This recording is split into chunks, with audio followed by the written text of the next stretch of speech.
Bonjour à toutes et à tous, nous allons vous présenter un article scientifique de Vogel et ses collaborateurs intitulé Traitement de la parole dans l'ataxie multisystémique, une étude pilote contrôlée en aveugle dans le cadre de l'ataxie spastique autosomique récessive de Charlevoix-Saguenay, autrement appelée ARSAX. D'abord, nous analyserons l'introduction de l'article, puis nous décrirons la méthodologie des chercheurs et présenterons le résultat. Enfin, nous nous intéresserons aux points forts et aux limites de cet article. Les auteurs ont constaté que les stratégies fondées sur des preuves pour traiter les dysarthries dans les ataxies spinocérébelleuses dégénératives étaient absentes dans la littérature scientifique. En effet, le traitement des dysarthries est difficile dans les ataxies multisystémiques comme dans l'ARSAX.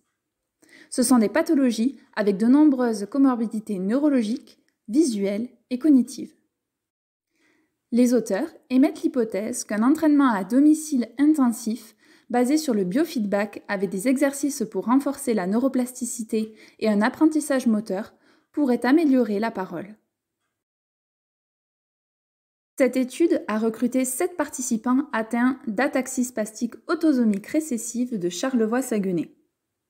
Les sujets ont été recrutés sur 2 sites, un en Allemagne et un second en Australie. Pour participer à cette étude, les participants devaient répondre à des critères d'inclusion. Vous pouvez les lire sur cette slide. Concernant la méthode et le design de l'étude, les patients ont été traités à domicile, à l'aveugle, durant 4 semaines, puis évalués à 3 reprises. OT1, 4 semaines avant la formation, OT2, immédiatement avant la formation, et OT3, immédiatement après la formation. Le souhait des chercheurs était de contrôler l'effet du traitement sur les performances des patients. Les performances pendant la période sans traitement, T1, T2, ont été comparées à la période de traitement T2, T3. Concernant la configuration des périodes d'entraînement, tous les sujets devaient s'entraîner 45 minutes par jour, 5 fois par semaine, pendant 4 semaines, à leur domicile. La formation a été suivie par des appels téléphoniques hebdomadaires avec un logopède et réalisée dans la langue maternelle des patients. Pour le protocole de traitement, des stratégies thérapeutiques ont été sélectionnées et combinées pour cibler 3 fonctions altérées par l'ARSAC, qui sont l'intelligibilité, le contrôle vocal et la prosodie, qui correspond à la durée, l'intensité et l'intonation. L'intelligibilité a été ciblée en incitant les participants à modifier spontanément leur discours habituel par une réduction du débit et une articulation volontaire. Le contrôle vocal nécessite de se concentrer sur la coordination de la respiration et de la phonation. Cela a été travaillé grâce à des tâches répétées de durée maximale de phonation et de production de crescendo. La prosodie a été améliorée grâce à la production de contrastes prosodiques au niveau des mots et des phrases. 3 stratégies de traitement ont été mises en place. Le feedback d'écoute, le feedback en temps réel et le feedback retardé des résultats à la fin de la tâche. Le feedback d'écoute correspond à l'écoute d'un échantillon de discours enregistré la veille. Cela permet aux participants de l'étude de développer leurs compétences d'autofeedback. Ainsi, ils peuvent identifier eux-mêmes ce qui leur semble fonctionnel de ce qui ne l'est pas et peuvent se fixer des objectifs à atteindre pour la journée. Le feedback en temps réel est réalisé grâce à l'affichage de l'intensité sonore et de la tonalité sur le PC des patients. Autrement dit, ils peuvent surveiller la stabilité ou la variabilité de leur volume sonore ainsi que leur hauteur pendant qu'ils parlent. Le feedback retardé des résultats est une information objective permettant aux participants de savoir si leur discours est meilleur ou moins bon que celui produit la veille. Pour ce faire, 3 éléments sont extraits des échantillons enregistrés. La durée dans les tâches de la voyelle tenue, la variation du volume sonore et la variation de la hauteur. Nous allons maintenant discuter de la méthodologie de traitement. Toutes les méthodes thérapeutiques que nous venons de présenter étaient regroupées dans un logiciel de traitement à domicile appelé le MAST, M-A-S-T, correspondant au Melbourne Ataxia Speech Treatment. Le MAST utilise un feedback multisensoriel, auditif et visuel afin de maximiser les autofeedbacks des participants. Les modalités de feedback multiples sont conçues pour permettre aux patients de contrôler leurs paroles, améliorant ainsi leur propre suivi de production. Une évaluation de l'intelligibilité de la parole a été effectuée à l'aveugle par 2 auditeurs experts. Ils ont écouté de manière aléatoire les fichiers vocaux aux 3 temps de mesure T1, T2 et T3.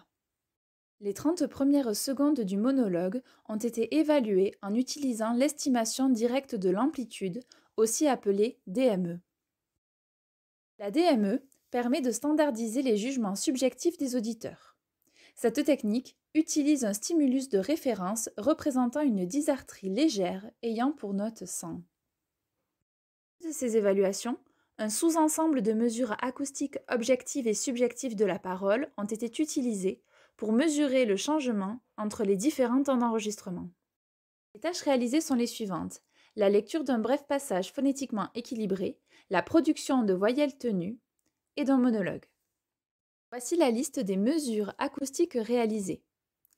Des mesures de temps, grâce à la moyenne et à la variabilité des pauses, et une mesure du contrôle vocal via la variabilité de la fréquence fondamentale.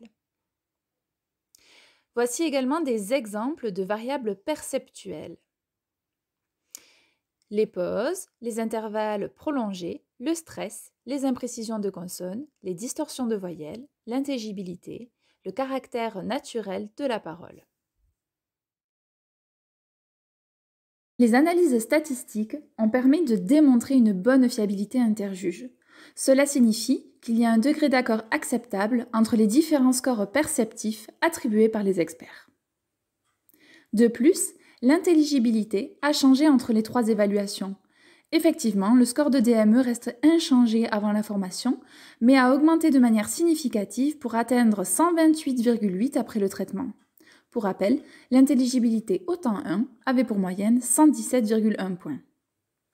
Aussi, le protocole de thérapie vocale est faisable et acceptable par les participants car la totalité des sujets sont allés au bout de l'expérience. Enfin, les chercheurs n'ont constaté aucun changement significatif en ce qui concerne la prosodie, le contrôle vocal et les mesures acoustiques. Nous avons résumé tous les points positifs et les limites de cette étude. Commençons avec les éléments positifs. Il s'agit de la faisabilité du protocole et du traitement, de l'amélioration du caractère naturel de la voix, d'une amélioration possible malgré un faible degré de sévérité, d'un protocole attrayant, d'une amélioration de l'intelligibilité pour plus de 50% des patients, d'une évaluation à l'aveugle des experts et enfin d'un contrôle intra-individuel.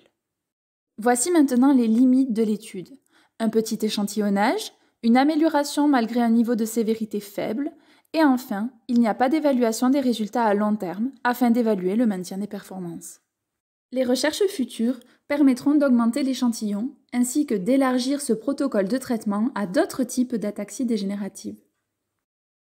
En conclusion, cette étude fournit une preuve que le principe de traitement intensif de la parole à domicile peut améliorer les dysarthries dans les ataxies multisystémiques complexes illustrées par l'ARSAX.